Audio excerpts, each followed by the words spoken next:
Merci à tout le monde d'être venu ou revenu. Le thème d'aujourd'hui, c'est loi et normes.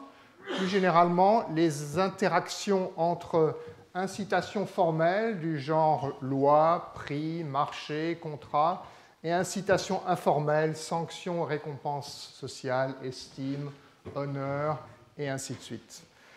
Comme les autres fois, je vais alterner entre un cadre conceptuel basé sur un modèle développé avec Jean Tirole, dont je montrerai des petits morceaux, on va dire, de façon non technique, ou le moins technique possible, et des applications expérimentales ou empiriques, soit dans des laboratoires de sciences sociales d'université, faits typiquement avec des étudiants, soit, et là ça va être beaucoup plus intéressant, des expériences, on va dire, carrément gigantesques en grandeur réelle sur le terrain dans différents pays.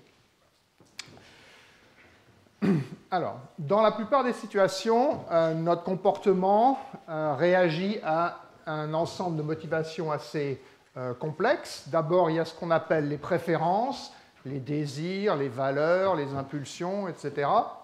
Il y a les incitations formelles, il y a une loi, il y a un règlement, il y a des prix. Et puis, il y a des incitations sociales ou informelles, des normes sociales. On est puni, récompensé par l'estime des autres, par la réputation, par l'honneur ou par le stigma. Un exemple évident qui est dans les nouvelles ces derniers temps-ci, ce sont les problèmes d'harassement sexuel dans les entreprises ou ailleurs, suite à l'affaire Weinstein. On voit bien là l'interaction entre les préférences de certains ou de certaines, ou les pulsions à faire ceci ou cela. Les incitations formelles, il y a des règlements, il y a des lois, qui vont sans doute aussi changer. Et puis les normes sociales, il y a ce qui se fait, ce qui ne se fait pas. Et de façon intéressante, ce qui se fait aujourd'hui n'est pas ce qui se faisait avant, et ce qui ne se fait pas aujourd'hui de même. Mais cette interaction est beaucoup plus vaste. Or, si on regarde un peu ce que font les sciences sociales, il y a une espèce de spécialisation des rôles. On étudie plutôt soit les incitations, soit les normes. Au sein de l'économie, typiquement, l'accent est mis sur les contrats, les prix, les marchés, etc. Il y a aussi une littérature importante qui porte sur les normes sociales, mais jusqu'à récemment, elles étaient totalement séparées, elles ne se parlaient très peu. Si on regarde entre disciplines, la division est encore plus marquée. Les psychologues et les sociologues, je généralise, en général, ne croient pas trop aux incitations, aux prix, au marché. Ils sont assez sceptiques. On trouve souvent des idées comme il ne faut pas donner des incitations en particulier monétaires parce que ça va détruire la motivation intrinsèque ou altruiste qu'avaient les gens. Ça va corrompre les normes sociales et les valeurs de la société, etc. La première question à poser, c'est qu'est-ce que ça veut dire exactement détruire la motivation intrinsèque, corrompre les normes sociales? Plus exactement, quels sont les mécanismes par lesquels ça pourrait arriver et est-ce que ça arrive dans la pratique, ou plus exactement, quand est-ce que ça arrive ou quand est-ce que ça n'arrive pas. Dans ces disciplines, les outils de prédilection, plutôt que les prix et les incitations, les récompenses, c'est plutôt de convaincre les gens de faire ce qui est bien ou de ce que la norme doit changer. Si on part maintenant du côté de la loi, en fait, c'est quelque chose entre les deux. C'est en même temps un ensemble de prix, d'incitations. Vous faites ceci, le tarif est tant, et ainsi de suite. Mais en même temps, on trouve l'idée que la loi est un message, que la loi transmet ou signifie les valeurs de la société, et qu'elle s'y adapte aussi quand ces dernières changent, et que donc c'est plus que simplement un menu avec des prix dessus. De façon générale, la loi et les normes interagissent, elles se modèlent l'une l'autre. Donc, pour comprendre un peu tout ça, il faut un modèle, il faut un cadre où les deux soient présents et on puisse étudier leurs interactions. Et c'est seulement là qu'on va pouvoir réfléchir à la fois théoriquement et puis empiriquement à la question de quand est-ce que donner des incitations monétaires ou matérielles, ça affaiblit ou ça renforce les normes. Et puis, ayant répondu ou ayant une meilleure idée de cette réponse, comment faut-il fixer les taxes, les subsides, etc., quand on sait que les gens interagissent aussi au travers de normes. Donc, voilà un peu le plan. Donc, je vais présenter d'abord ce modèle ou ce cadre conceptuel général qui combine les incitations formelles et informelles, et je vais l'utiliser pour montrer comment il se peut se faire effectivement qu'on ait des phénomènes de ce qu'on appelle des effets d'éviction ou de crowding out, que de donner de l'argent pour faire quelque chose, en particulier quelque chose de socialement bien, ça puisse décourager certaines personnes, voire même, dans des cas particuliers, décourager plus de personnes que ça n'incite à le faire. Après, on va aller regarder 3 études, une en laboratoire et 2 sur le terrain, pour voir qu'est-ce qui se passe dans la pratique. Ensuite, on va parler un peu plus des normes sociales et de ce qui est relié à ce qu'il y avait avant, de dire quand est-ce qu'on doit s'attendre à ce que donner des incitations dans un contexte où il y a des normes sociales, ça ait des effets puissants ou des effets assez faibles. Et on va ensuite regarder une autre application empirique. Si j'ai le temps, enfin je pense avoir le temps, on reviendra au modèle pour dire, bon, ben maintenant, demandons-nous, sachant comment les normes réagissent ou les normes interagissent avec les incitations, comment il faut modifier, disons, les formules traditionnelles des économistes sur le taux de taxation optimal ou le taux de subside optimal en fonction de ça. Et enfin, si le temps le permet, je parlerai de cette idée du contenu expressif de la loi ou du contenu informationnel de la loi, et puis peut-être une expérience qui tend à valider ce que dit le modèle là-dessus. Donc, lançons-nous directement dans le modèle. Voilà, donc modèle avec Jean Tirole. Donc, on veut capturer l'idée qu'on est chacun sujet à ce mélange de motivations qui sont plus ou moins fortes en fonction des circonstances. Donc, on va représenter les agents, les gens, comme choisissant un niveau de participation à une activité. Typiquement, on va penser à ça comme une activité qui est bonne pour les autres, une activité prosociale. Et donc, ils vont choisir un niveau A, qui peut être faible ou être élevé, qui peut être 0 ou qui peut être 1. Et A, ça suggère altruisme. Donc, c'est combien on contribue, disons, au bien-être des autres, en ne polluant pas, en payant ses impôts, en ne trichant pas, etc. Bien sûr, c'est coûteux. Il faut donner son temps, il faut donner de l'effort, il faut éventuellement donner l'argent si on donne à une charité. Donc, il y a un coût qui augmente avec le niveau de contribution. Pourquoi les gens le feront alors?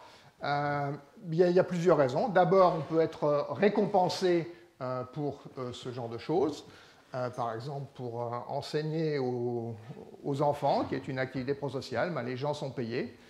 Quand les gens polluent, ben, dans certains cas, ils sont taxés. Donc, il y a des incitations monétaires ou matérielles qui sont présentes. Et donc, on va appeler Y le nombre de dollars ou le nombre d'euros par unité de contribution. C'est ce qu'on appelle le taux d'incitation. Ensuite, les gens peuvent vouloir faire cette chose qui est bonne pour la société ou pour les autres de leur propre chef parce qu'ils aiment faire le bien ou au contraire, ils peuvent aimer faire des choses qui sont antisociales. Donc la première composante de la motivation, ça va refléter ce qui est écrit là, c'est-à-dire qu'en fonction de ma part, plus je participe ou plus je contribue, eh bien, plus je serai récompensé s'il y a une récompense, et j'ai une certaine valeur pour la monnaie. Il y a des gens qui ont vraiment besoin d'argent, des gens qui en ont moins besoin, ou qui y attachent moins d'importance. Et puis, indépendamment de cette récompense, il y a ce qu'on appelle la valeur intrinsèque ou la motivation intrinsèque, c'est-à-dire que j'ai envie de le faire parce que, justement, je suis altruiste, je suis généreux, ou au contraire, je n'ai pas tellement envie de le faire sur cette cause-là en particulier. L'environnement ne m'intéresse pas particulièrement. Donc là, on a des motivations intrinsèques, des motivations extrinsèques, et évidemment le coût qu'il faut supporter. Un petit peu de notation pour ceux qui aiment ça, mais sinon on peut le sauter. Donc VA, c'est le degré d'altruisme de la personne, pour combien elle aime contribuer sans être récompensée. VY, c'est le degré de motivation par l'argent, combien cette personne aime l'argent ou a besoin d'argent, par exemple si elle est pauvre. Et tout ça est multiplié par le degré de contribution et on soustrait le coût des contributions. D'accord. Donc là, c'est purement un modèle individuel et maintenant on va en faire un modèle social où le regard des autres va intervenir. Le regard des autres intervient parce que, bien entendu, tout le monde n'a pas le même degré de motivation intrinsèque, honnêteté, etc. Tout le monde n'a pas le même degré de rapacité, disons. Et en général, on a plutôt, dans la plupart des cas, une préférence pour avoir comme amis, politiciens, patrons, etc., collègues, des gens qui ont un VA élevé que des gens qui ont un VA faible et des gens qui n'aiment pas trop l'argent plutôt que des gens qui ne pensent qu'à l'argent. Donc, il y a une hétérogénéité dans la population, en particulier au niveau de leur degré d'orientation prosociale et éventuellement aussi au niveau de leur degré de besoin ou de goût pour l'argent. Et par contre, on ne les connaît pas, il faut essayer d'observer ce que font les gens pour apprendre quel est leur type. Donc c'est là que rentre l'image sociale ou l'estime sociale, voire même l'estime de soi, quand les gens se jugent eux-mêmes. En général, c'est avantageux d'être perçu comme quelqu'un d'honnête, de prosocial, etc., et désavantageux d'être perçu comme quelqu'un de malhonnête, d'antisocial, etc., voire même de se percevoir de cette façon-là. Petit exemple, une annonce de la Croix-Rouge pour inciter les gens à contribuer. Qu'est-ce qu'ils disent? Ils disent que si vous contribuez, par exemple en étant volontaire, vous allez aimer ça, même peut-être plus que ce que vous le pensez, et vous allez avoir une réponse terrifique, une réponse fantastique de la part de vos proches. Quand ils sauront que vous contribuez, vous aurez leur approbation, leur estime, etc. Et vous aurez même l'estime de vous-même. D'accord ? Donc, on va modéliser ces payoffs d'estime sociale ou d'estime de soi-même de la façon suivante. Aux motivations qu'on avait tout à l'heure, on va ajouter la suivante. Chaque personne bénéficie quand elle sera perçue comme étant prosociale. Plus elle est perçue comme prosociale, et ça dépend de ce qu'elle fait, plus elle est contente. Et puis ça, c'est combien de valeur on attache à la réputation sociale. Il y a des gens qui attachent une grande valeur, des gens peu de valeur. Et de même, en fonction de mes actions, les gens vont juger mon degré de désir d'argent ou d'amour d'argent ou de besoin d'argent. Est-ce que je suis riche ou est-ce que je suis pauvre?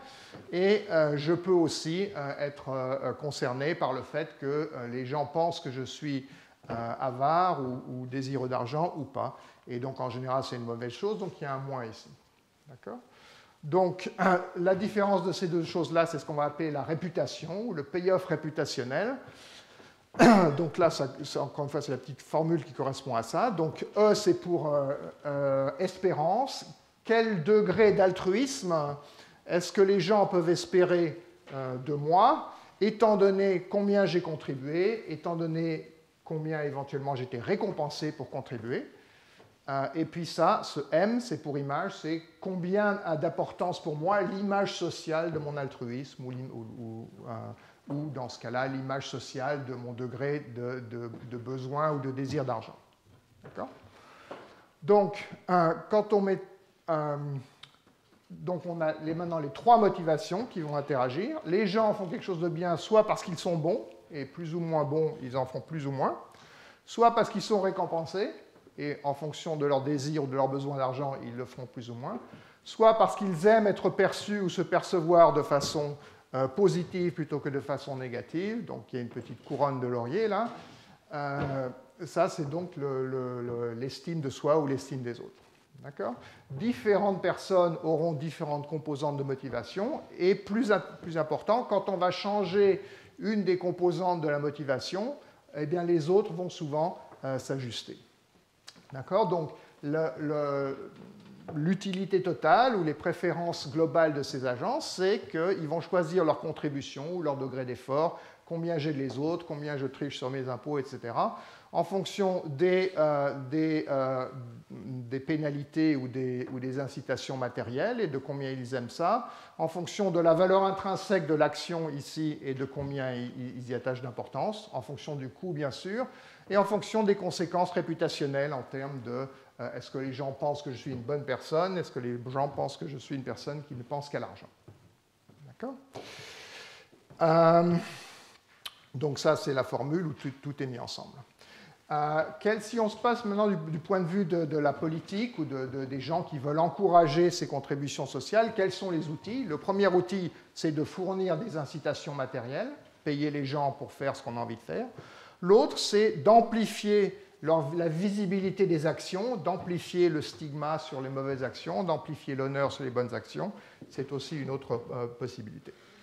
Alors, comment est-ce qu'on peut réfléchir à cet effet d'éviction, de crowding out, l'idée que dans certains cas, encourager les gens, et tout à l'heure on y reviendra parce qu'on en a beaucoup parlé sur la question de faut-il payer les gens pour donner leur sang ou faut-il que le don de sang soit volontaire? On verra la réponse. Mais conceptuellement, en tout cas, comment peut-on penser à ce qui se passe comment ça pourrait-il se faire que quand on paye les gens pour faire plus quelque chose, en fin de compte, ils le font moins en moyenne. Donc là, j'ai remis sur ce petit diagramme, imaginons la population, c'est un nuage de points, une image d'individus, chacun a un degré d'altruisme, chacun a un degré de désir ou de besoin d'argent. Quand il n'y a pas de...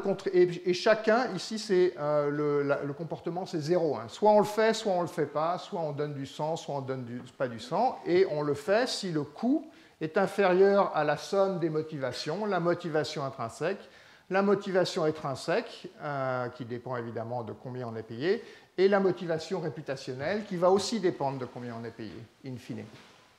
Donc quand il n'y a pas de récompense, ben, ce terme-là est nul, et les gens le font simplement s'ils sont suffisamment motivés, s'ils ont suffisamment d'altruisme, ils contribuent. S'ils n'ont pas assez d'altruisme, ils ne contribuent pas. Du coup, si je vois quelqu'un qui est altruiste, qui contribue, je sais qu'en fait, il est au moins aussi altruiste que ce seuil. Et si je vois quelqu'un qui ne contribue pas, j'ai appris quelque chose sur eux, je sais qu'il est au plus à ce degré d'altruisme. Maintenant, supposons qu'on paye les gens, donc on va donner Y euros par unité de sang ou d'unité de pollution en moins, unité de recyclage, etc. Qu'est-ce qui va se passer? Eh bien, on va attirer des gens qui vont être motivés en partie par l'argent, pour lesquels initialement la motivation intrinsèque n'était pas suffisante. Donc ça va se passer comme ça. Donc on va avoir des nouveaux contributeurs. Notez que plus ces personnes a besoin ou aiment l'argent, plus elle a tendance à se joindre, on va dire. Et par contre, pour ceux pour qui l'argent n'est pas important, ben, on n'en attire que très peu. Donc on attire un nouveau mix de gens, c'est-à-dire des gens qui sont motivés en partie par le désir intrinsèque, en partie par les récompenses intrinsèques, et c'est ce qu'on appelle les nouveaux contributeurs. L'histoire ne s'arrête pas là, parce qu'évidemment maintenant, la signification sociale, ou la signification de je donne ou je ne donne pas, je contribue ou je ne contribue pas, a changé. Ceux qui contribuent, ce sont maintenant tous ces gens-là, et cet ensemble-là contient en moyenne des gens qui sont moins prosociaux qu'initialement, et des gens qui aiment plus l'argent en moyenne qu'avant.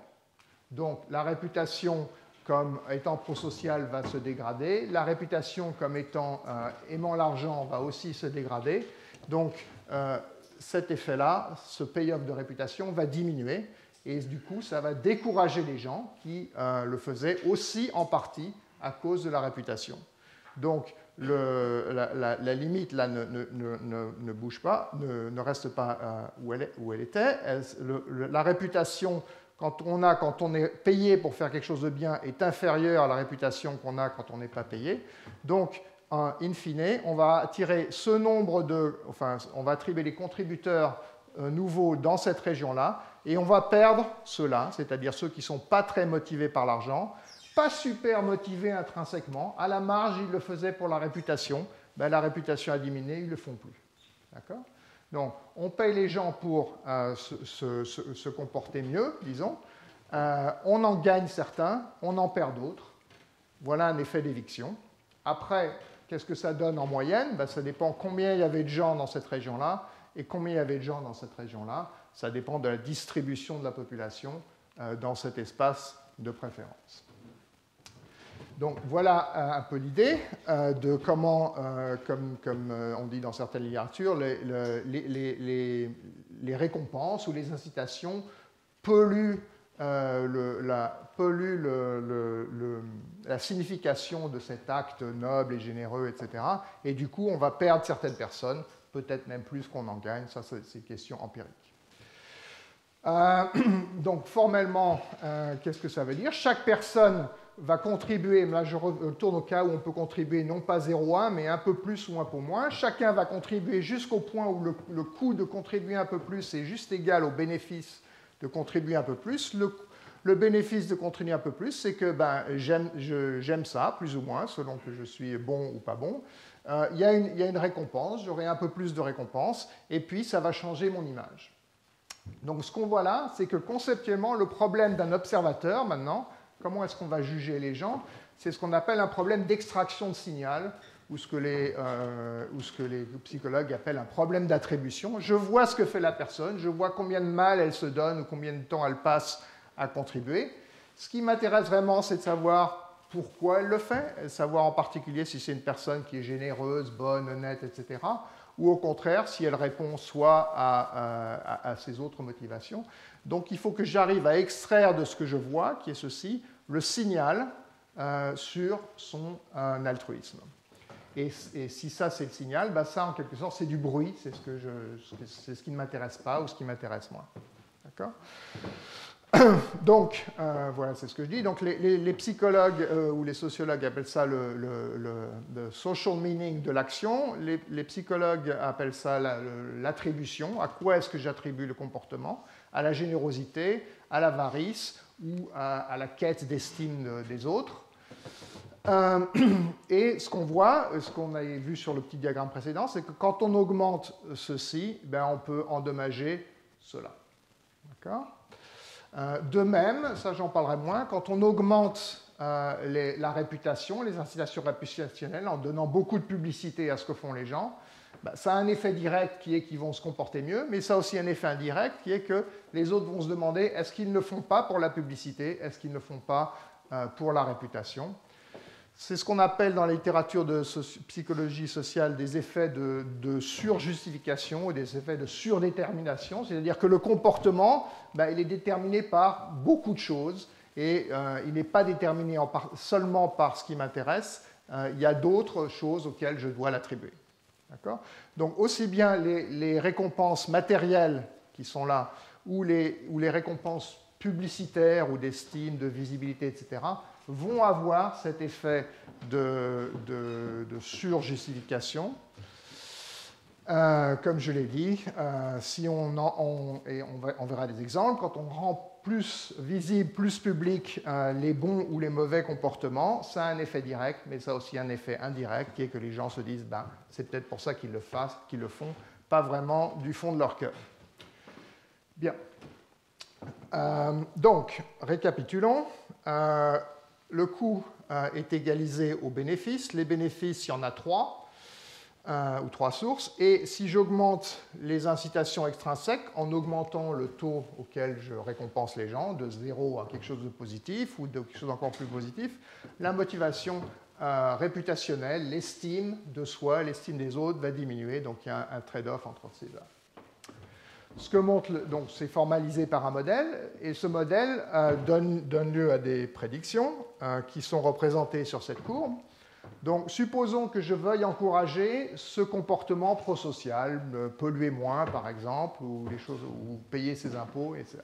Donc je vais donner des incitations, je peux en donner pas du tout ou je peux en donner plus, et puis je vais regarder le nombre de gens totaux qui contribuent, ou la contribution totale, c'est ça qui m'intéresse. Donc là, il y a 2 résultats qui sont écrits ici, mais qui sont visibles sur ce graphique-là. Donc, si on part d'un cas où les gens, il n'y a pas de normes, il n'y a pas d'estime des autres, il n'y a pas d'estime de soi, il n'y a que mes coûts et mes bénéfices privés, eh bien, dans ce cas-là, on est dans le cas de l'économie classique. Plus je récompense les gens, plus ils vont contribuer. Alors évidemment, je ne vais pas forcément les récompenser énormément, ça peut me coûter très cher, mais les gens répondent de façon normale aux incitations. Deuxième chose que je peux faire, c'est maintenant quand les gens ont du désir, d'estime, etc., c'est de rendre leurs actions plus visibles. Donc maintenant, ce terme-là va devenir important. Le premier résultat dit que plus l'action est visible, donc plus j'augmente ces effets d'image, plus les gens contribuent. Donc on voit que ces courbes se déplacent vers le haut au fur et à mesure que les actions deviennent plus visibles. Et il y a énormément d'évidence empirique là-dessus. plus intéressant ou plus subtil, c'est l'effet des incitations. Au fur et à mesure que les gens deviennent plus motivés par l'image, l'estime des autres ou l'estime de soi, cet effet de pollution qu'ont les incitations monétaires se renforce. Donc on voit que cette courbe, en même temps qu'elle se déplace vers le haut, quand je rends les actions plus visibles, elle s'aplatit, et voire même elle se creuse, et à un moment, elle va avoir un creux. C'est-à-dire que dans cette région-là, plus je récompense les gens, moins j'ai de ce bon comportement que je cherchais à encourager. Donc ça, c'est l'effet d'éviction ou de crowding out qui est engendré par le modèle. Donc, sautons ça. Maintenant, ce que je vais faire, c'est aller regarder des tests empiriques de ces choses-là. Alors, changer là. Hop. Non, pardon. Alors, donc ce qu'on vient de voir, tiens, pourquoi ça projette toujours l'autre? Donc, ce qu'on vient de voir, c'est que quand les effets d'estime sociale, etc., sont suffisamment forts, les effets des incitations matérielles s'atténuent, voire même deviennent négatifs. Le cas où c'est négatif, c'est le cas le plus frappant, c'est le cas dont on a beaucoup parlé dans la littérature. Ce n'est pas le cas le plus courant, mais c'est intéressant de montrer que ça peut arriver. Le message principal, c'est que les effets des incitations s'atténuent parce qu'il y a ces inférences qui vont dans l'autre sens. D'accord ? Il y a aussi des cas où les incitations renforcent la norme, renforcent l'estime. On en verra des exemples tout à l'heure. Maintenant, est-ce qu'on peut tester ce modèle ? Les prédictions principales, c'est que quand les gens... là, c'est pas exact. Quand les gens sont observés, ils vont contribuer davantage. Et que, par contre, quand ils sont récompensés, ben, ça va s'atténuer, voire même se renverser. D'accord ? Ou de façon équivalente, l'effet des incitations matérielles diminue ou se renverse au fur et à mesure que la visibilité augmente et que donc les questions de réputation augmentent. Premier test, un petit test en laboratoire fait à l'université du MIT sur la côte Est. Donc, il s'agit de contributions pour des organisations caritatives. Donc, on fait venir des sujets.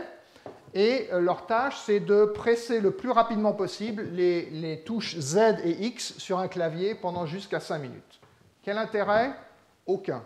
Justement, on veut que la seule raison qu'ils aient de le faire, ça soit de gagner de l'argent, soit pour eux, soit pour une organisation caritative. Pas parce que c'est intéressant. Donc, on les récompense pour chaque paire qui a été pressée comme ça. Donc, c'est fatigant, c'est ennuyeux, etc. On donne de l'argent en leur nom à une organisation caritative, par exemple la Croix-Rouge. Plus ils font ça, plus longtemps ils le font, plus ils contribuent. Voilà, donc il y a un effort et il y a une contribution. Alors, qu'est-ce qu'on va varier ? On va varier, premièrement, est-ce que c'est une action prosociale ou pas ? Est-ce que c'est bien de contribuer à cette organisation ou pas ? Donc, il y a deux organisations. Il y a la Croix-Rouge américaine, et là, c'est clairement prosocial. Et puis, sur la côte Est, il y a la National Rifle Association. Là, ce n'est pas tellement vu comme prosocial. C'est même vu peut-être un peu comme antisocial. Si on faisait ça en Alabama, ça serait peut-être différent. Mais en tout cas, là, il est clair que ici, en quelque sorte, on va vérifier que ça entraîne de l'estime de faire des efforts pour contribuer à la Croix-Rouge. Ça n'entraîne pas d'estime de faire des efforts pour contribuer à la National Rifle Association. Donc ça, on change la visibilité. Est-ce que c'est une action prosociale ou pas ? Ensuite, les incitations. Soit tout l'argent ne va qu'à l'organisation caritative, soit pour chaque dollar qu'on a gagné pour eux, on gagne $1 pour soi-même. D'accord ? Donc on est récompensé d'avoir fait la bonne chose. On a gagné de l'argent pour eux, mais on sait gagner de l'argent pour soi. Et enfin, on va changer la visibilité. Soit les gens font ça dans leur coin et personne ne sait ce qu'ils ont fait, pour qui ils ont contribué, est-ce qu'ils ont été payés ou pas, sauf l'expérimentateur. Soit à la fin de l'expérience, chacun doit se mettre debout et annoncer « j'ai été alloué mettons, à la Croix-Rouge américaine et j'ai gagné tant d'argent pour eux et éventuellement tant d'argent pour moi. Alors, voilà le résultat principal. Donc, là, c'est le nombre en gros, c'est le degré de contribution, le nombre de fois que les touches ont été pressées. Donc, c'est l'argent qui va aller à l'organisation en fonction de ça. Donc, ça, c'est la bonne organisation, c'est pro-social, c'est la Croix-Rouge. Qu'est-ce qu'on voit? On voit que quand les décisions sont privées, c'est-à-dire les autres ne savent pas ce que je fais, eh bien, je contribue même si ce n'est pas payé, donc il y a un certain degré de prosocialité, de motivation intrinsèque, et si on me paye plus, je contribue plus. Effet standard. Maintenant, quand c'est public, le fait que ce que j'ai fait et que j'ai été payé, si j'ai été payé, on voit que le degré de publicité augmente les contributions, c'était la première prédiction, quand elles ne sont pas payées, mais par contre, quand elles sont payées, les diminue. Donc, c'était exactement l'effet croisé prédit par le modèle. La publicité, en l'absence d'incitation, a des effets positifs, mais quand il y a des incitations, ces effets sont nuls, voire sont renversés. Ou inversement, les incitations, quand il n'y a pas de réputation en jeu, ont l'effet habituel. Quand il y a une réputation en jeu, ça peut aller dans l'autre sens. Tout ça, bien sûr, doit être basé sur le fait que c'est quelque chose d'estimable de contribuer à cette charité. Si c'est l'autre, c'est-à-dire la National Rifle Association, qu'est-ce qu'on voit? Eh bien, on voit que quand c'est public, les gens ne le font pas, ou très peu, et le fait d'être payé ne change rien. Quand c'est privé, ils le font très peu, mais si on les paye sans que les autres le sachent, ils le font davantage. Donc là, en gros, il n'y a pas d'effet de réputation qui vient polluer l'effet direct. Bien, donc ça, c'est une petite expérience, 160 sujets dans une université, etc.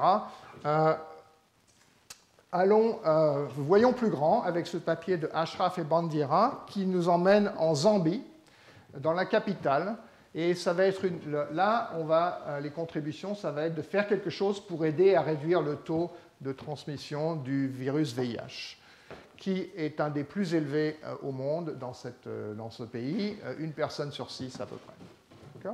Donc, qu'ont fait ces auteurs? Elles ont coopéré avec une organisation locale qui essaye d'encourager les gens à utiliser des préservatifs pour réduire et plus généralement de limiter la transmission. Limiter la transmission et l'utilisation des préservatifs sont des choses qui sont perçues comme prosociales là-bas. Il y a des publicités, il y a des campagnes d'information, etc. Le problème, les gens savent que c'est la bonne chose à faire, mais le problème, c'est qu'ils ne le font pas assez, ils ou elles. Donc, qu'est-ce qu'on va faire? On va faire là une vraie expérience sur le terrain.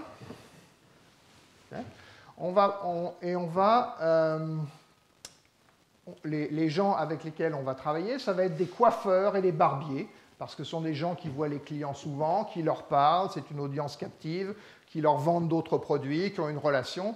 Donc on va essayer d'inciter les coiffeurs et les barbiers à vendre à leurs clients des préservatifs.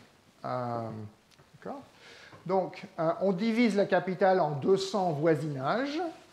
On va travailler avec 1200 coiffeurs ou barbiers, donc là c'est vraiment à grande échelle, et on va les répartir en 3 groupes de façon aléatoire, soit des gens qui ne sont pas récompensés, donc on va appeler ça des volontaires, ils sont récompensés par rien, et s'ils le font c'est parce qu'ils ont envie de le faire, soit ils vont être payés peu, ils auront 10% du prix des préservatifs qu'ils vendent, ils pourront le garder, ou 90%, là ils sont rémunérés davantage, donc petite ou grande incitation financière.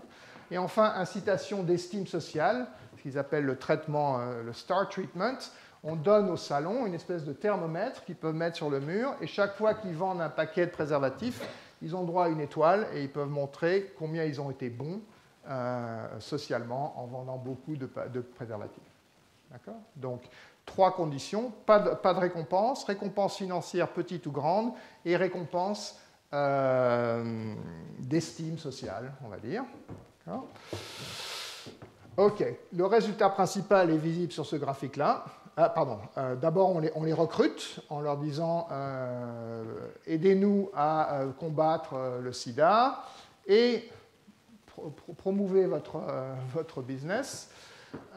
Donc cette organisation s'appelle Society for Family Health, etc.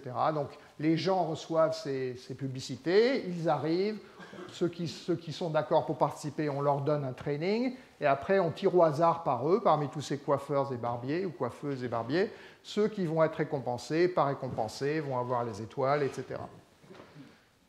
Donc ça, c'est la capitale. Chacun de ces carrés, c'est un voisinage. Et dans ce voisinage, il y a différents salons de coiffure. Et ces salons de coiffure vont être alloués à l'un ou l'autre de ces traitements. Voilà le résultat principal. Donc ici, le groupe de contrôle, si vous voulez, c'est ceux qui ne reçoivent rien pour vendre des paquets de préservatifs. Donc en moyenne, ils en vendent 6, je ne sais plus si c'est par mois, je crois. Leur donner 10%, une commission de 10%, ça ne change rien. Leur donner une commission de 90%, ça ne change rien non plus. Ils en vendent toujours 5 ou 6. Par contre, le thermomètre avec les étoiles, qui montre qu'on est un bon citoyen et qu'on se donne du mal sans être payé, là, ça fait plus que doubler le taux de participation, en tout cas le taux de réussite, c'est-à-dire le nombre de boîtes qu'ils ont distribuées. Donc là, c'est clairement un cas où les incitations financières ne sont pas efficaces. Ce n'est pas qu'elles diminuent l'offre, mais c'est qu'elles la laissent à peu près inchangée. Et ce qui marche bien, ce sont les incitations d'estime sociale. Comment ça se passe? Comment est-ce qu'ils arrivent à vendre plus? Ils font plus d'efforts. Alors tout d'abord, on peut les suivre pendant toute une année pour voir si ce n'était pas juste parce que c'était nouveau, etc. Donc on les suit pendant une année. On voit que ceux qui ont le STAR treatment sont significativement au-dessus de la moyenne ou du groupe de contrôle, tandis que ceux qui ont les autres, 10% ou 90%, ne le sont pas. Donc ce sont des effets qui sont stables dans le temps, qui durent pendant au moins un an. Comment est-ce qu'ils ont fait pour vendre plus? Ils ont fourni plus d'efforts. Donc on va mesurer leur effort de différentes façons. On va aller dans leur salon, on va regarder combien il y a d'affiches, combien il y a de présentoirs, etc. pour ces préservatifs, pour la prévention du sida. On va regarder s'ils tiennent un cahier, comme on leur a demandé, avec toutes leurs ventes. On va regarder s'ils ont l'air intéressés ou s'ils font attention quand on leur explique l'importance de la tâche. Et ce qu'on voit là, donc il n'y a pas besoin vraiment de regarder les chiffres, il faut juste regarder les étoiles. Là où il y a des étoiles, c'est là où c'est significatif statistiquement. Là où il n'y en a pas, c'est que ce n'est pas significatif. Ce qu'on voit, c'est qu'il n'y a qu'une seule chose qui est significative, c'est comme on le savait déjà, c'est le STAR treatment, et qu'il marche parce que les gens font plus d'efforts, ils mettent plus de posters, de présentoirs dans leur magasin, ils sont plus consciencieux, ils sont plus intéressés par la question, etc. Enfin, ce qui est intéressant aussi, c'est que tout le monde, là on a regardé les effets moyens, mais ce qui est intéressant, c'est que tout le monde ne réagit pas de la même façon. Donc, ce qu'ont fait les expérimentatrices, enfin les chercheuses, là, c'est qu'elles ont aussi, pour certains ou certaines de ces participants, leur ont fait des tests d'altruisme. Donc, il y a un test d'altruisme standard qui s'appelle le jeu du dictateur. On vous donne, mettons, 10 € ou 10 $, etc. Et on dit, vous pouvez faire ce que vous voulez, vous pouvez les garder, ou vous pouvez en donner une partie à une organisation caritative, la charité, etc. Là, en l'occurrence, c'était une organisation qui s'occupait aussi du sida. Donc vous êtes le dictateur, vous décidez, je le garde tout, je donne tout, ou entre les deux. Et plus les gens donnent, plus c'est une indication d'altruisme. Donc là, on voit... on peut voir ceux dont la donation était au-dessus de la médiane et ceux versus ceux qui étaient en dessous. On peut aussi leur poser des questions. On peut leur dire pourquoi est-ce que vous êtes coiffeur, quelle est votre motivation? Est-ce qu'elle est intrinsèque? Est-ce qu'elle est de gagner de l'argent, etc. Bon, ça c'est ce qu'ils disent. Après, on peut dire est-ce qu'ils ont besoin d'argent? Est-ce qu'ils sont plus pauvres que la moyenne ou pas? Donc là, on a une mesure de leur statut socio-économique. Et les pauvres, ceux qui vont être classifiés comme pauvres ou à statut bas, c'est ceux qui ne parlent pas anglais et qui n'ont pas d'éducation au-delà de l'école primaire ou quelque chose comme ça, ou très peu d'éducation. Et donc, ce qu'on voit, c'est que, encore une fois, si on regarde l'effet du traitement STAR, l'effet du thermomètre, on sait que ça a un effet, et ça a un effet, c'est ce que nous disent ces étoiles significatives, c'est que ça a le plus d'effet, c'est sur les gens qui sont intrinsèquement motivés, ceux qui donnent dans le jeu du dictateur, ceux qui disent qu'ils sont plus motivés, mais aussi les pauvres, sur les pauvres. Et quant aux incitations matérielles, eh bien, les petites incitations matérielles n'ont pas d'effet. Les incitations importantes, large financial reward, ont un effet seulement sur les pauvres. Donc, les types altruistes répondent seulement aux motivations d'estime. Les pauvres répondent aux motivations d'estime et aux motivations d'argent. Ils ont besoin d'argent. Et enfin, ce qu'on peut mesurer ici, c'est que le traitement de visibilité est plus efficace, a un effet plus grand, quand on est en concurrence avec beaucoup d'autres salons de coiffure dans son voisinage. Parce qu'évidemment, comment dirais-je, en quelque sorte, c'est un tournoi, c'est une concurrence. OK ? Donc voilà une très belle étude qui montre justement, dans ce cas-là, l'effet limité des incitations monétaires et l'effet plus puissant des incitations d'estime sociale. Okay. Maintenant, on va regarder un autre cas ayant à voir avec les donations de sang. Donc, j'ai appelé ça le prix du sang. Donc, l'Organisation mondiale de la santé interdit de payer les gens pour donner leur sang. Alors, elle n'a pas de pouvoir judiciaire, elle ne peut pas punir, mais dans la pratique, pratiquement toutes les organisations, les Croix-Rouges, etc., Croissant-Rouge et ainsi de suite, obéissent à ces règles et ne payent pas les gens pour donner leur sang. De même, pour ce qui est des dons d'organes, dans pratiquement tous les pays, sauf en Iran, il est interdit de vendre ces organes, où il n'y a pas de vente d'organes légale, que ce soit le foie, les reins, etc. Même quand les gens sont morts, tout doit être fait pro bono. Et ceci malgré des manques criants qui entraînant des milliers de morts par an de gens qui attendent un organe, et puis l'organe ne vient pas, et il ou elle meurt. Une étude par certains économistes a estimé que si aux États-Unis, si on payait entre 10 et 15 000 dollars pour les donateurs de reins en particulier, parce que chaque personne qui a 2 reins peut donner un rein, on pourrait éliminer la liste d'attente. D'accord ? Donc là, en quelque sorte, un économiste traditionnel dirait il y a un marché qui manque, il y a beaucoup de demandes et il n'y a pas d'offres, le prix est arbitrairement fixé à 0, il faut augmenter le prix, il faut récompenser les gens, parce que donner un rein, donner un foie, voire même donner du sang, c'est coûteux, c'est pénible, donc il faut faire ça. Mais dans la pratique, c'est interdit. De même pour la plupart des pays, les donations d'œufs, de sperme, la GPA, si on la légalise, ça ne sera pas payé, etc. Donc il y a cette espèce de tabou sur donner des récompenses pour toutes ces choses qui ont à voir avec le corps. Certaines sont très, très coûteuses, donner un rein, d'autres ne le sont pas, comme donner du sang. D'accord ? Dans la pratique, il y a un peu d'hypocrisie. Out of sight, out of mind. Par exemple, le plasma, qui est une des composantes du sang qu'on peut extraire séparément, sa vente est légale aux États-Unis, et les gens le vendent, en particulier les gens le vendent. Elle est illégale au Canada, donc pays plus moral. Mais la plupart du plasma qui est utilisé au Canada est importé des États-Unis, acheté des États-Unis. Donc, il y a cette idée de visible ou pas visible. Pour certaines choses, comme les donatrices d'œufs humains, etc., on autorise certaines indemnités, où est la limite entre indemnité et prix. Et puis, il faut savoir que toute prohibition engendre un marché noir sur lequel il va y avoir des prix typiquement encore plus élevés. Revenons donc au sang. D'où vient cette interdiction sur le fait de payer les gens pour donner leur sang ? Ça remonte en grande partie à un livre qui a eu beaucoup d'influence d'un sociologue anglais qui s'appelait Richard Titmuss, qui a, dans les années 70, a en quelque sorte présenté l'acte d'accusation ou écrit un livre disant que ce serait une mauvaise idée pour toutes les raisons possibles. Ce serait mauvais pour l'efficacité, ça réduirait la qualité du sang, parce qu'il y a des tas de gens malades portant des virus, etc., qui viendraient donner leur sang.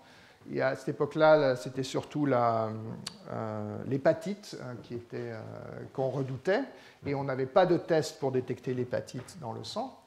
Et que même ça réduirait la quantité de sang, qu'on aurait encore moins de sang si on paierait les gens, pour la raison que j'ai modélisée tout à l'heure, c'est-à-dire que la plupart des gens font ça parce que c'est quelque chose de bien, parce que c'est quelque chose dont ils sont fiers, et qu'à partir du moment où c'est payé, que ça devient une transaction, il n'y a plus de raison d'être fier, et donc un nombre de gens importants ne le feront pas. Autre argument de Titmus, c'était mauvais pour l'équité, c'est quelque chose qu'on entend souvent, ce sont les pauvres qui vont vendre et ce sont les riches qui vont acheter, que ce soit le sang, les reins, etc. Et que c'était mauvais pour les normes sociales en général, que ça découragerait l'altruisme, que ça corromprait les valeurs morales de la société, dégraderait les dignités humaines, etc. Ce qu'on appelle en termes économiques des externalités, c'est-à-dire ça changerait les choses, même en dehors de ce marché pour le sang, ça aurait un effet sur le reste des comportements. Donc ça, c'était les arguments de Titmus. Qu'est-ce qu'il avait comme évidence empirique à l'époque? Il en avait très peu, des figures assez sélectives et partielles sur les donations de sang et les manques de sang aux États-Unis et en Angleterre, mais bon, c'est tout ce qu'il y avait à l'époque. Donc c'est ça qu'il a utilisé, mais il a aussi utilisé de façon un petit peu sélective, on va dire.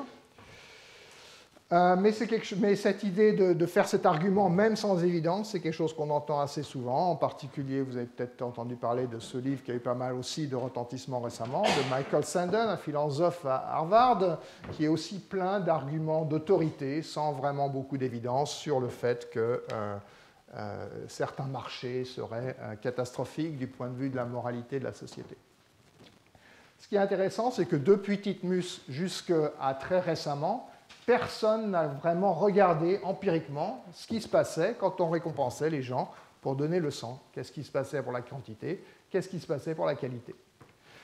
Après les travaux théoriques du genre de ceux dont j'ai parlé tout à l'heure, les gens commençaient à faire des expériences motivées par cette théorie, parce que maintenant on comprenait à peu près les mécanismes par lesquels ça pouvait se passer, et il y a des expériences qui ont suggéré effectivement que certaines personnes pouvaient être découragées de donner du sang par le fait que ça soit payé.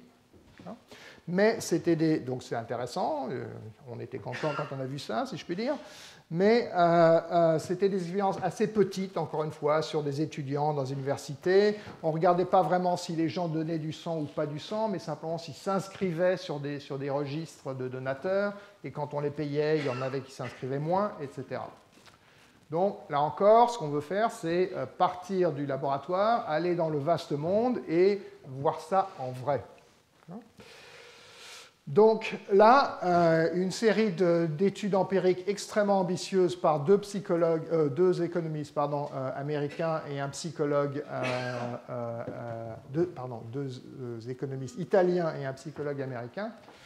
On va regarder, pour de vrai, ce qui se passe quand on récompense les gens pour donner leur sang. Alors, on ne peut pas leur donner du cash dans la plupart des cas, parce que c'est les organisations qui genre Croix-Rouge, ne seraient pas d'accord. Mais il y a différentes récompenses que les gens peuvent recevoir dans différents endroits.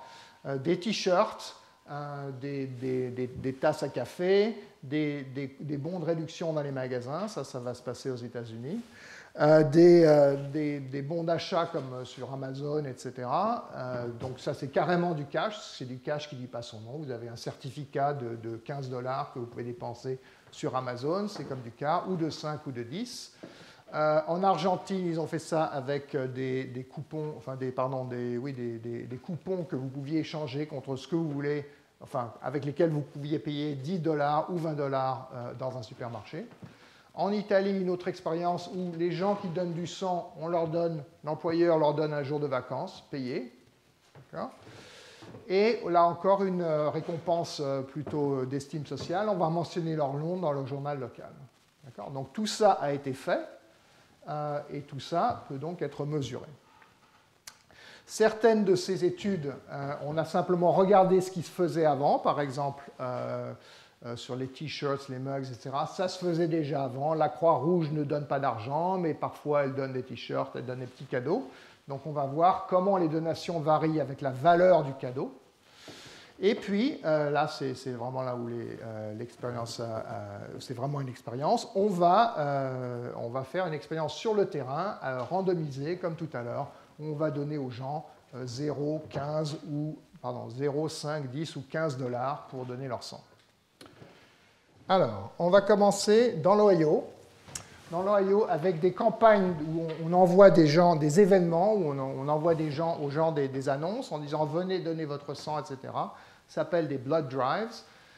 Donc ça existait déjà. Voilà une petite carte de l'Ohio avec différents comtés. Et la Croix-Rouge locale donnait déjà certains cadeaux, petits cadeaux symboliques, on va dire, pour les gens qui donnent leur sang. Donc là, ce n'était pas une expérience randomisée, c'était simplement, on va regarder en fonction des cadeaux ce que donnent les gens. Donc voilà le coût des incitations. Ça va d'une tasse à café qui vaut 1,74 $ à une veste genre windbreaker, etc., qui vaut 10 $. Et en fonction de ça, on regarde le nombre de gens qui donnent et le nombre d'unités qui ont été collectées. Unités collectées parce que si quelqu'un n'est pas éligible, par exemple, on ne le laissera pas donner son sang. Et ce qu'on voit, c'est clairement qu'en fonction de la valeur du cadeau, les gens donnent plus, okay, modérément plus, mais donnent plus. Donc ça, c'est le nombre de gens qui viennent pour donner en fonction de... Ils ont reçu une petite affiche leur disant « vous recevrez une tasse » ou « vous recevrez une veste », etc. Et ça, c'est le nombre d'unités de sang, c'est à peu près 1 demi-litre de sang, une unité qui ont été reçues. Donc ça, ce sont des données corrélationnelles ou observationnelles.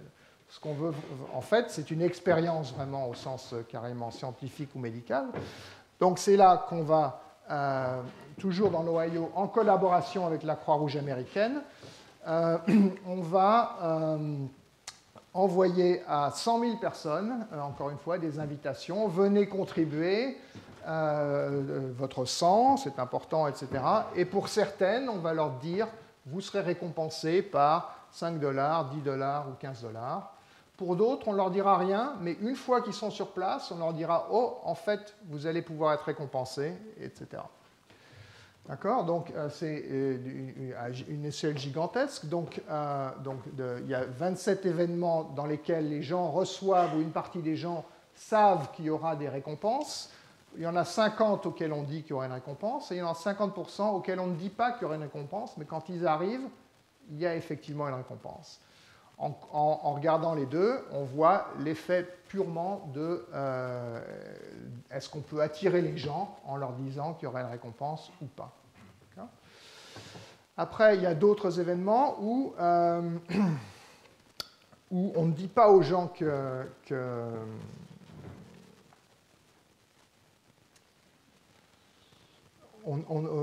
dans certains autres comtés, on ne dit à personne. Là, on disait à 50% des gens, là, on ne dit à personne. D'accord ? Et la raison pour laquelle on sépare ça, c'est que peut-être que ces gens qui ont reçu l'invitation disant « vous serez payés », ils parlent à leur voisin qui a reçu une invitation qui ne disait pas qu'on serait payé, et du coup, le voisin le sait. D'accord ? Tandis que là, si on n'envoie à personne dans le voisinage ou dans le comté, personne ne le sait. D'accord ?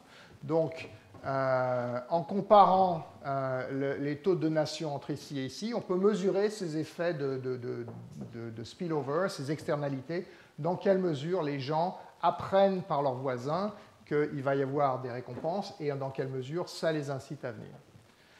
L'effet le plus important du point de vue politique et économique ou politique sociale, en quelque sorte, c'est de comparer le cas où les gens ont été informés à l'avance et le cas où personne n'a été informé à l'avance. Enfin, ce qu'on peut voir aussi, on peut se dire peut-être que ceux qui ont donné aujourd'hui, parce que c'était récompensé, donneront moins le mois prochain. Donc on va suivre les gens pendant plusieurs mois. On compare les gens, encore une fois, dans un certain nombre d'endroits qui ont reçu des récompenses, et ils savaient qu'ils allaient recevoir des récompenses, et deux autres qu'ils n'ont pas reçues, et on va les suivre pendant plusieurs mois. Voilà à quoi ressemblent les invitations. Venez en telle date de décembre 2009. Je ne sais pas si c'est très lisible. Voilà, Special Holiday Hours, de telle heure à telle heure. Venez donner votre sang. Ou bien, venez donner votre sang et choisissez 15 $ de bons d'achat de chez Target, c'est un grand magasin, Giant Eagle aussi, ou BP. Donc, vous avez 15 $, ou des fois 10 $, des fois 5 $. Ce n'est pas de l'argent, mais c'est très proche de l'argent. D'accord ? Voilà. Donc, et après, donc on envoie ça de façon aléatoire. Il y a des gens qui reçoivent quelque chose qui dit ben, il y aura juste des rafraîchissements, et d'autres qui dira vous aurez 15 $.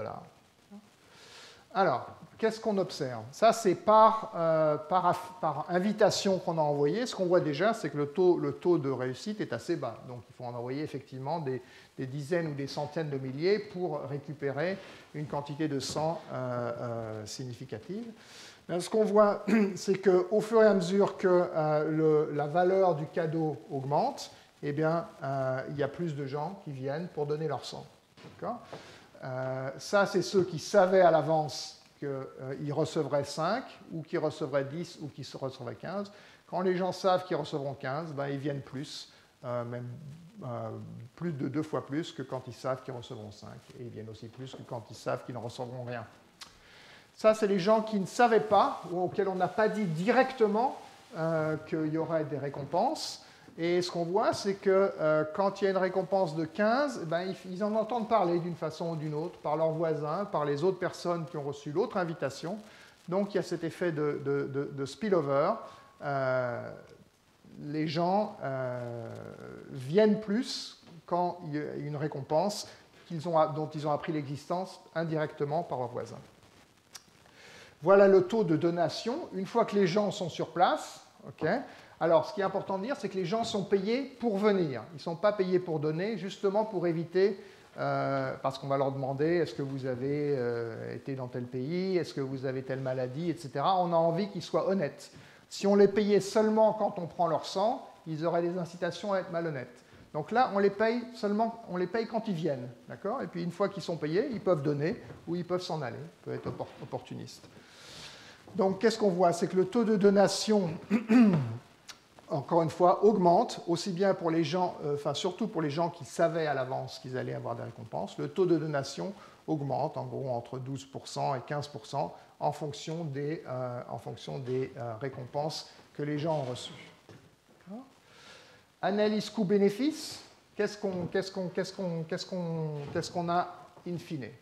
Donc, on va comparer le traitement 5 $, le traitement 10 $, le traitement 15 $.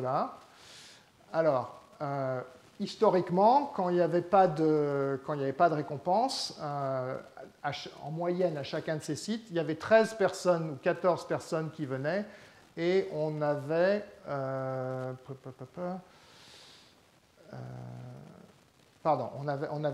15 personnes qui venaient et on collectait à peu près 13 unités de sang. D'accord ? Quand on offre des incitations, quand on offre 5 $, ça ne fait pas grande différence. Quand on offre 10 $, ben, il y a en moyenne 8 personnes de plus qui viennent, ou 11 personnes de plus qui viennent, et on ramasse plus d'unités de sang. D'accord ? Donc, on passe de 15, par exemple, à 28. Donc, ça double presque. Bien sûr, il faut payer ces gens. Il faut les payer plus quand on leur donne 15 que quand on leur donne 10. Donc, on peut calculer le coût de chaque unité supplémentaire qu'on a collectée en payant les gens. Okay? Pas avec de l'argent, mais avec ses bons, etc. Donc, ici, le coût d'une unité en plus, c'est 34 $. Ici, le coût d'unité en plus, c'est 66 $. Parce qu'il faut payer beaucoup de gens comme le taux de donation est assez faible. À quoi est-ce qu'on va comparer ces 66 $? Ben, il n'y a pas vraiment de prix du sang pour les raisons que j'ai expliquées, mais ce qu'on sait, c'est qu'un hôpital aux États-Unis tarifie à peu près 1 000 $ le transfert d'une unité de sang. Donc là-dessus, il faut payer les médecins, il faut payer les infirmières, il faut payer l'hôpital, etc. Mais il faut aussi payer le sang. Donc on peut se dire qu'une unité de sang, ça a une valeur qui est bien supérieure à 66 $, peut-être de l'ordre de 1 à 5, voire de 1 à 10. Donc du point de vue de l'analyse des coûts-bénéfices, on a des coûts, mais ils ne sont pas énormes au regard des bénéfices qu'on peut escompter. Autre expérience par ces mêmes auteurs, ça c'est en Argentine. 18 000 personnes reçoivent des invitations. Différentes, encore une fois, de façon aléatoire, une invitation qui disent « Venez donner du sang ». Venez donner du sang avec une petite information sur pourquoi c'est important. Où on ajoute, vous aurez un t-shirt qui dit « J'ai donné mon sang ». Ou bien votre nom sera dans le journal, Newspaper Mention. Ou bien on va vous donner un bon d'achat pour le supermarché. Ici, c'est, je crois, de l'ordre, et là, ils vont de l'équivalent de 10 à 20 $ US. D'accord ? Si on fait le taux de change. Qu'est-ce qu'on observe ? C'est très frappant. Le groupe de contrôle qui n'a rien, le groupe à qui on donne de l'information, etc. Les effets de participation, le taux de participation est très faible. Quand on arrive à 15 ou 20 $ US, donc ça ce sont des dollars argentins, et bien là on voit qu'on attire beaucoup plus de gens. Ça c'est le turnout, c'est le nombre de gens qui viennent. Et en violet foncé, c'est le nombre d'unités. On récolte beaucoup plus d'unités de sang. Est-ce que ces unités sont moins bonnes que les autres ou pas? Non. Ce qu'on voit, c'est qu'il y a beaucoup de gens qui viennent prendre la récompense et puis qui s'en vont sans donner, parce que rappelez-vous qu'on est payé juste pour venir, mais que en fait, le taux de, par exemple, le taux de rejet, le taux d'unités de sang qu'on jette parce qu'en fait elles passent pas les tests, etc. En fait, est le même, baisse même un petit peu. D'accord ? Donc, en résumé de cet ensemble d'études et d'autres que je n'ai pas mentionnées, ils ont essayé 19 types d'incitations, des t-shirts, de la publicité, des vouchers, etc. La plupart du temps, ça marche. Il n'y a pas de diminution de la quantité, au contraire, la quantité augmente quand ça devient suffisamment significatif. Il n'y a pas de détérioration de la qualité, en tout cas aujourd'hui à l'heure actuelle, où on sait faire des tests. Et plus on récompense, plus on obtient de sang. D'accord ? Il n'y a pas d'effet à long terme, c'est-à-dire que les gens ne sont pas moins aptes à revenir le mois d'après ou quelques mois après pour donner leur sang. Et que les coûts sont assez faibles, 30 à 50 $ pour ces petits cadeaux ou ces cartes ou ces bons d'achat, 300 $ pour un jour de vacances en Italie. C'est cher, mais encore une fois, si le prix d'une unité de sang, c'est près de 1 000 $. Et puis une autre étude qui est mentionnée là, c'est en Allemagne, où là, il se trouve qu'on donnait du cash. Donc ils n'obéissaient pas aux règles de l'Organisation mondiale de la santé. Et puis ils ont décidé de se mettre en conformité. Donc ils ont dit, bon, on ne donne plus de cash. Et du coup, leurs donations de sang ont baissé. Et les gens se sont dans ce centre-là, et les gens se sont redirigés vers les centres où ils étaient toujours payés. Donc là, c'est un cas où potentiellement on pourrait avoir ces effets d'éviction, de crowding out, etc. Mais en fin de compte, ça ne semble pas être le cas. Les incitations semblent bien marcher, aussi bien du point de vue de la qualité que de la quantité.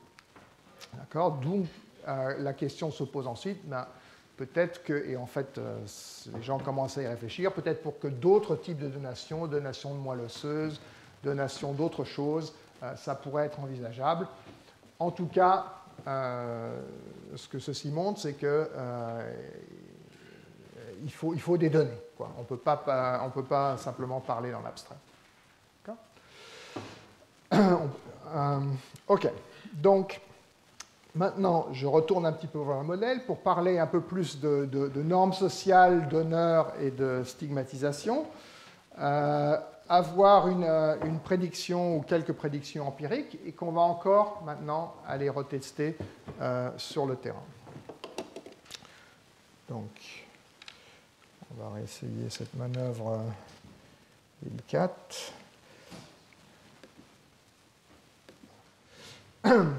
Pensons aux normes sociales. Ou qu'est-ce qui est socialement acceptable ou approuvé ou désapprouvé? Dans une grande mesure, ça dépend de ce que font les autres. Ça se fait ou ça ne se fait pas. Et comme j'ai dit avant, ça change énormément ce qui se fait ou ce qui ne se fait pas, ce qui est considéré comme répugnant ou pas répugnant, immoral ou pas immoral. On peut penser au divorce, on peut penser à l'avortement, au mariage interraciaux, à l'homosexualité, etc., au harcèlement sexuel dans l'autre sens, harcèlement sexuel dans l'autre sens, etc. Donc, dans une grande mesure, on sait que c'est déterminé par ce que font les autres. On a aussi des expériences qui montrent que quand j'apprends que les autres ont contribué plus ou ont fait plus d'efforts, ben moi aussi je me comporte mieux. Donc il y a des effets de conformité. Mais il n'y a pas que des effets de conformité. Il y a aussi des effets où on essaye de se distinguer, où les autres ne sont pas, leur comportement n'est pas terrible. On va essayer d'être celui ou celle qui a un comportement qui se démarque et qui donc du coup aura l'honneur, l'estime, éventuellement des récompenses pour ça. Le héros, celui qui va donner ses organes, etc. Donc je suis une de ces rares personnes qui font quelque chose de très bien pour les autres.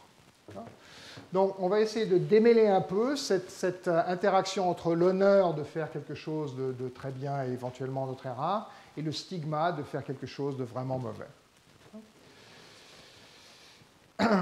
Alors, revenons par simplicité au cas le plus simple où soit je fais cette action prosociale, soit je ne la fais pas, ou inversement, soit je fais une action antisociale, je pollue, soit je m'en abstiens. Donc c'est 0,1. Et on va supposer que les gens diffèrent simplement par leur degré de générosité ou d'orientation prosociale, et pas tellement ou pas du tout par le degré d'orientation vers l'argent. On va fixer la récompense, ça peut être 0, ça peut être autre chose, et on va dire qui participe. C'était comme on a vu sur le premier diagramme, on a une distribution de gens, il y a les gens très généreux, les mères Teresa, etc., qui ont un degré d'altruisme très élevé. Il y a les gens qui sont très égoïstes, qui ne pensent pas aux autres qui sont là, voire même qui sont antisociaux. Il y a une certaine distribution, courbe en cloche typique. Et puis, étant donné un niveau d'incitation, il va y avoir un cut-off. Les gens qui sont plus motivés que ça font ce qui est prosocial. Les gens qui sont moins motivés ne le font pas. D'accord ? De même, quand je vois, donc, si maintenant je me mets dans les chaussures d'un observateur, si je vois quelqu'un qui participe, qui donne son sang, qui vote, qui a une voiture qui pollue peu, etc., je sais que je ne sais pas exactement à quel degré ils sont altruistes ou motivés par le bien des autres, mais je sais que c'est au moins ce niveau-là. Et si quelqu'un ne le fait pas, c'est au plus ce niveau-là.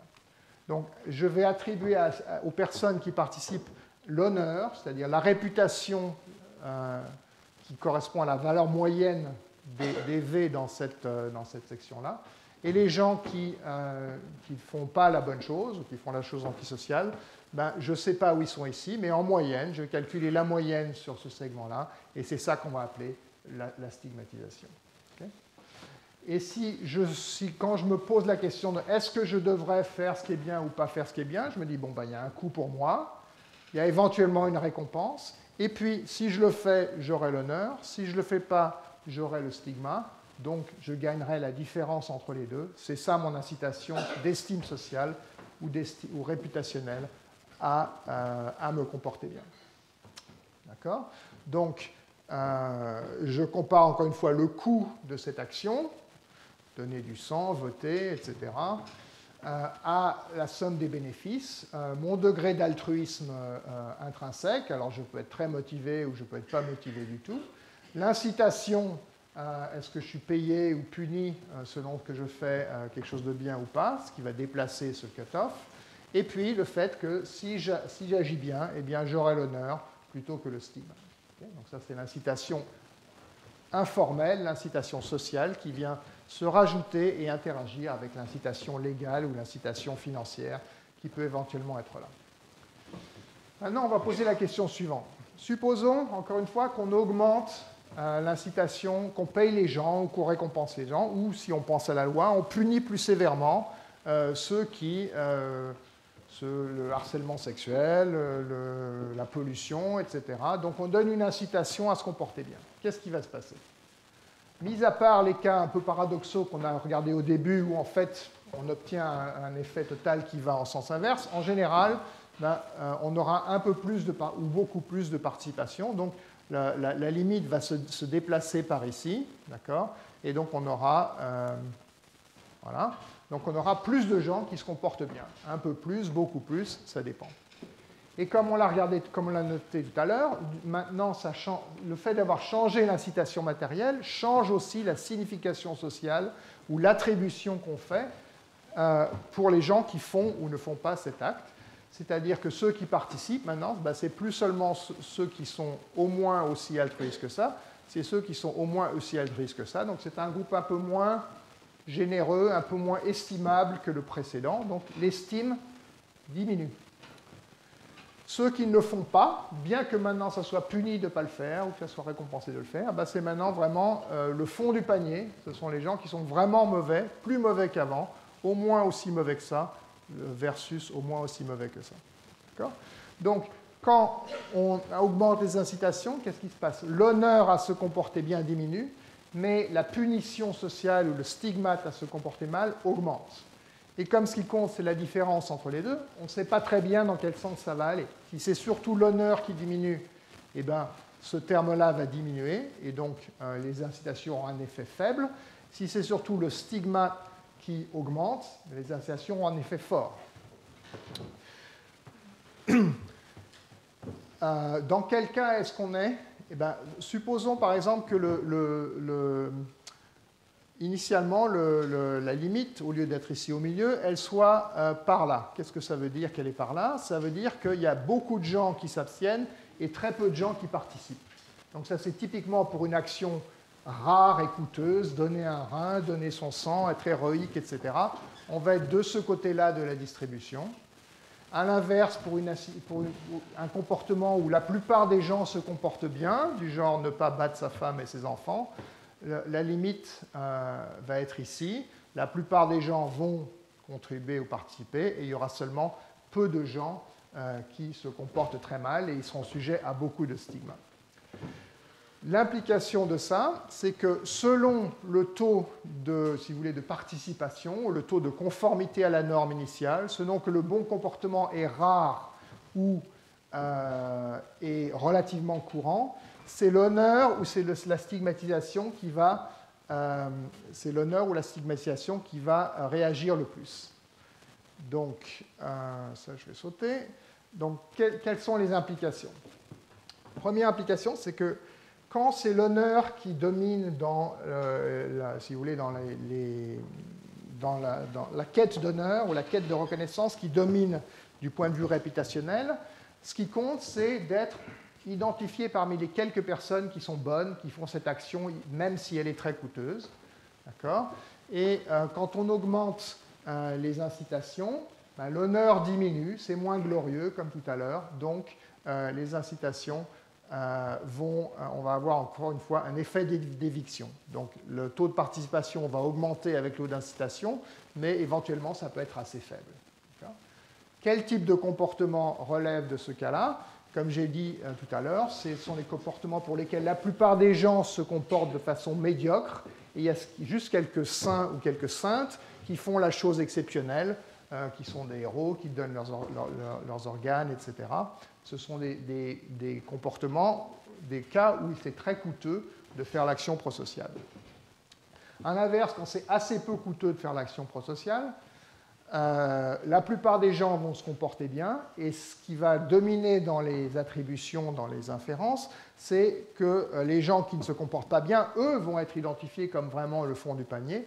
Donc c'est le stigmate qui va l'emporter.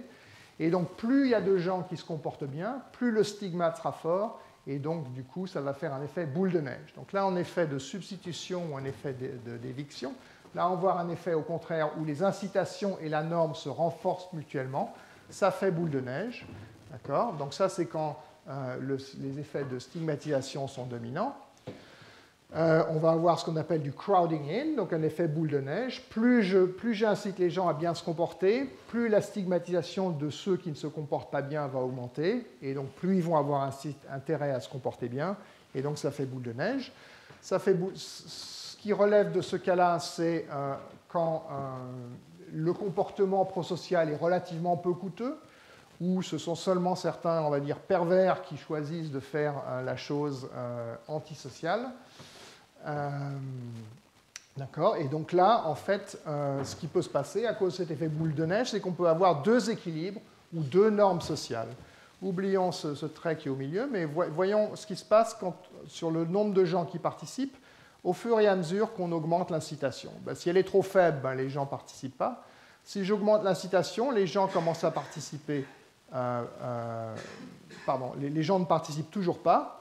Et puis quand j'arrive à ce niveau-là, ben, il y a un autre équilibre qui apparaît où tout le monde participe. Okay, donc là c'est vraiment un phénomène de norme sociale au sens traditionnel. Si personne ne participe, ben, il n'y a pas trop de stigmate à ne pas participer, donc je ne participe pas. Et à l'inverse, si tout le monde participe, ben, je ne peux pas me permettre d'être la seule personne qui se comporte mal, donc je vais participer aussi. Donc le taux de participation est égal à 1. Donc il y a un intervalle de récompense ou de punition dans lequel ben, une société ou un groupe peut être avoir la mauvaise norme ou la bonne norme. Okay. Alors, implication et puis ensuite test.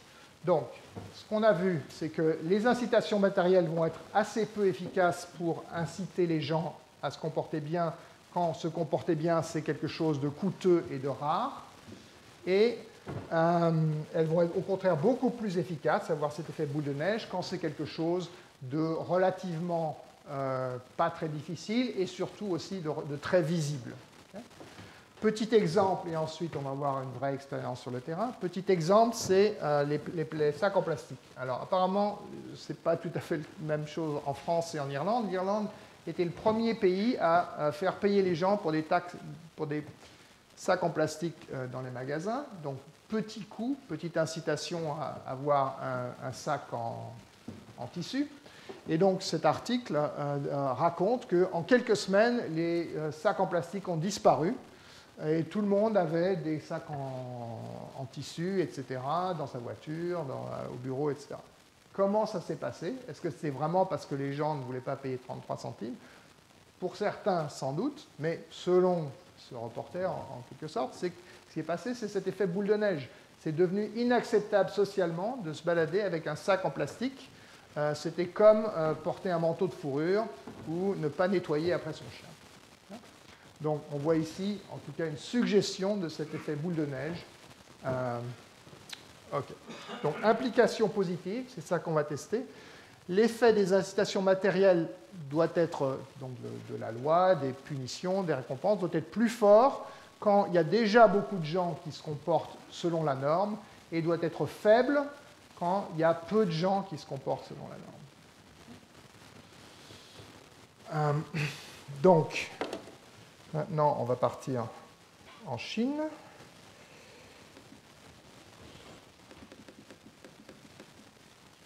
Voilà, et on va parler un peu de ce qu'on appelle l'économie de l'identité. Voilà, donc l'identité sociale, l'identité individuelle, l'identité de groupe, l'identité culturelle, politique, religieuse, etc. Vaste sujet.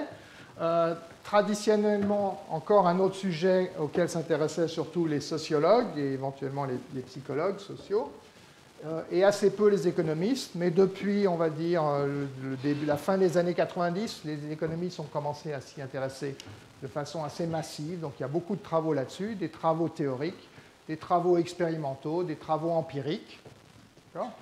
Donc là, je vais montrer un exemple de ces travaux sur l'identité. Là, ça va être en fait l'identité ethnique et ses rapports à l'économie et en particulier aux incitations. Donc l'identité, c'est clairement quelque chose qui relève de la sphère sociale, des normes sociales, etc. Mais il y a aussi des incitations qui rentrent en jeu. Et on va poser la première question. Est-ce que l'identité, c'est quelque chose sur lequel les gens font des arbitrages, comme pour sur tout, c'est-à-dire il y a des coûts et des bénéfices à s'identifier à tel groupe ou à tel autre, ou est-ce qu'au contraire, c'est comme on le dit parfois, quelque chose de sacré, qui n'a pas de prix, et ainsi de suite. Deuxième raison pour laquelle cette étude est intéressante, c'est que l'identité, en particulier l'identité ethnique, fait l'objet de politiques sociales importantes du type affirmative action. Alors on pense bien sûr aux États-Unis, où ça a été très important, mais ça existe aussi en Inde. Il y a des mesures qui favorisent, du point de vue de l'éducation et d'autres, qui favorisent les castes désavantagées.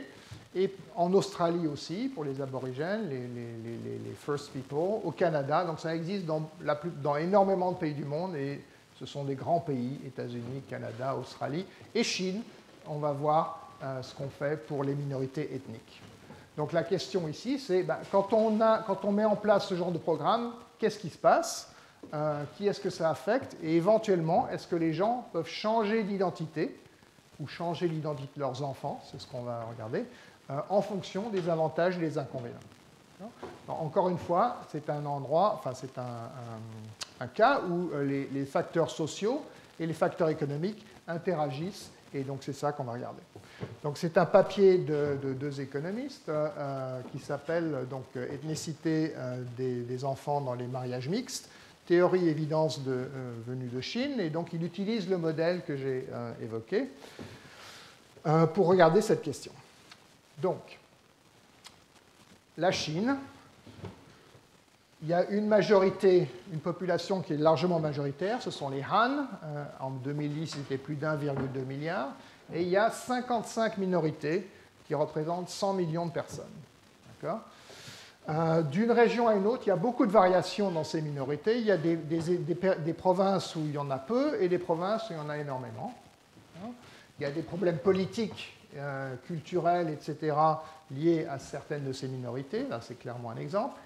Et depuis longtemps, il y a des politiques de affirmative action, je ne sais pas comment dire en français, d'action affirmative, qui essayent de remédier aux désavantages de certaines de ces minorités qui sont parfois discriminées par la majorité. Ces politiques sont au niveau du gouvernement national ou du gouvernement provincial, et elles prennent les formes suivantes.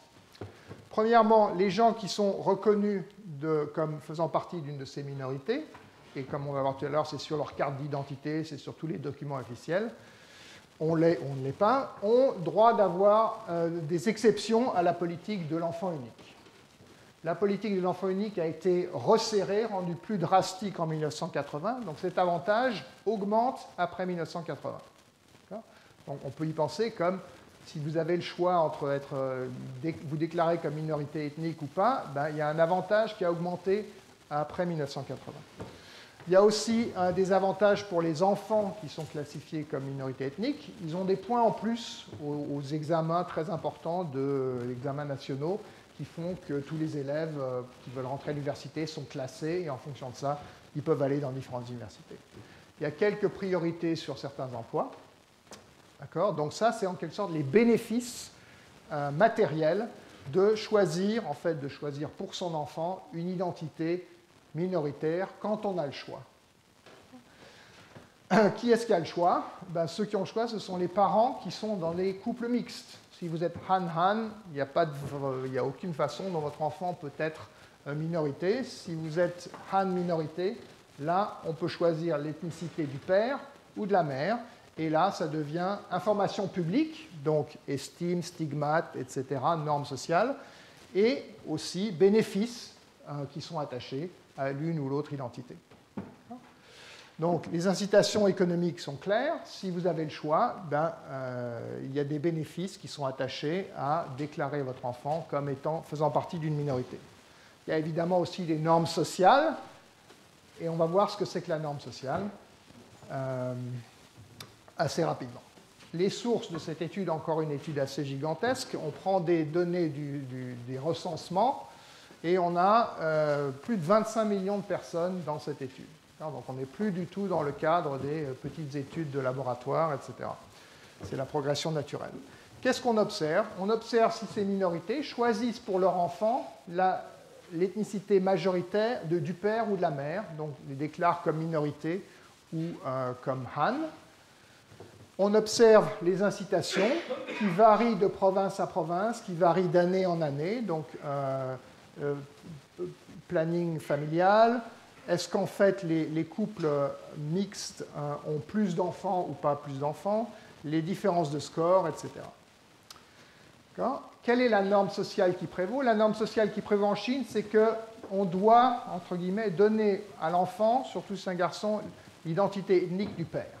C'est ça qui est reconnu comme étant la chose honorable à faire. Et si on choisit de donner celle de la mère parce que la mère est une minorité, ben on aura ses bénéfices, mais on perdra de l'estime sociale. Donc ce qu'on va regarder, c'est pour les couples où le père est Han et la mère est une minorité, dans quelle mesure ils répondent à ces incitations. Pour les couples où le père est une minorité, il n'y a pas de problème. La norme sociale, c'est donner la norme sociale et les bénéfices vont ensemble. Ici, il y a un arbitrage à faire. La prédiction du modèle, c'est la suivante. C'est que quand on augmente les bénéfices associés à se déclarer ou déclarer son enfant comme étant une minorité ethnique, plus de gens parmi les couples qui ont le choix vont le faire. Ce n'est pas très surprenant. Mais que cet effet sera plus fort là où la norme était déjà forte, c'est-à-dire là où il y avait déjà beaucoup de gens là où la norme était forte, c'est-à-dire où la majorité des gens choisissaient l'ethnicité du père, et cet effet sera plus faible là où la norme était faible, c'est-à-dire dans les autres endroits. Inversement, donc, on devrait voir plus d'effets de ces réponses à ces incitations là où la fraction qui choisissait l'ethnicité de la mère était faible, c'est-à-dire là où la norme de choisir celle du père était forte. Donc ce qu'on peut faire, c'est comparer ce qui se passe dans certaines préfectures, qui sont des unités en dessous de la région, celles où il y avait 50% de gens moins qui suivaient la norme, versus 50% de plus qui suivaient la norme initialement. On peut choisir aussi d'autres cut-offs. On peut faire aussi d'autres tests. Et autre prédiction, c'est que l'effet devrait être plus faible, encore une fois, pour les comportements qui sont plus rares, pour les comportements qui ont un coût plus élevé. Donc, si donner l'identité du fils, qui est la chose normative, à un coût plus élevé, on devrait avoir moins de réponses aux incitations. Qu'est-ce qui va faire que donner l'identité du fils ait un coût plus élevé? Eh bien, par exemple, si c'est un fils,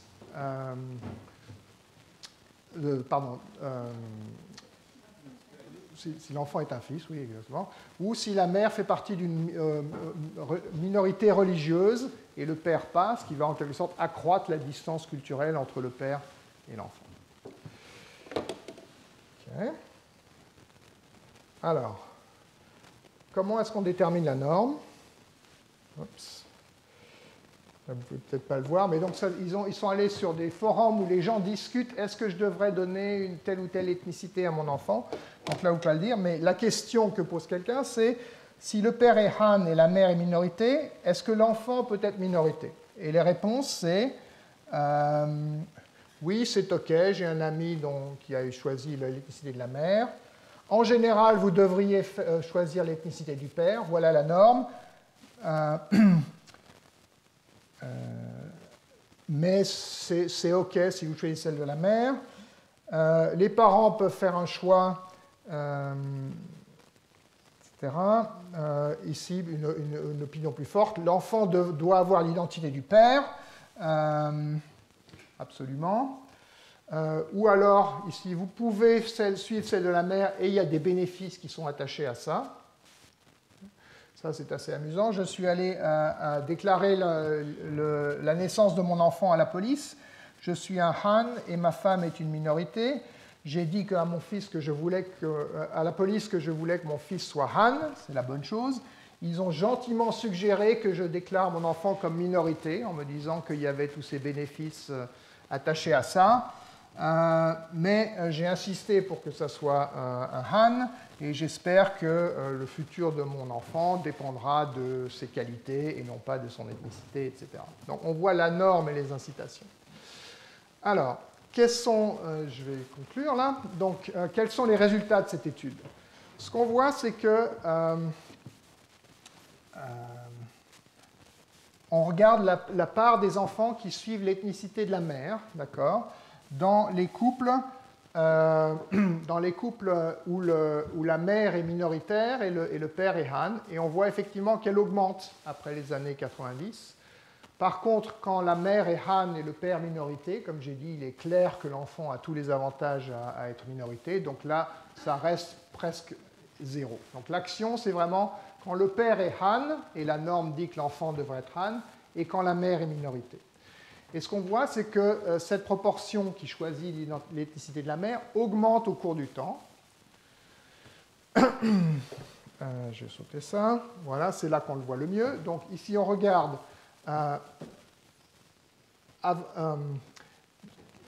au moment où la réforme est faite, quelques années après la réforme ou quelques années avant la réforme, quelle est la propensité des couples Han minorité à choisir l'ethnicité de la mère pour laquelle ils auront certains avantages. Et ce qu'on voit, c'est qu'effectivement, quand la réforme entre en jeu, eh bien, on a une augmentation de la tendance à donner l'ethnicité de l'enfant, et que cette augmentation est plus forte là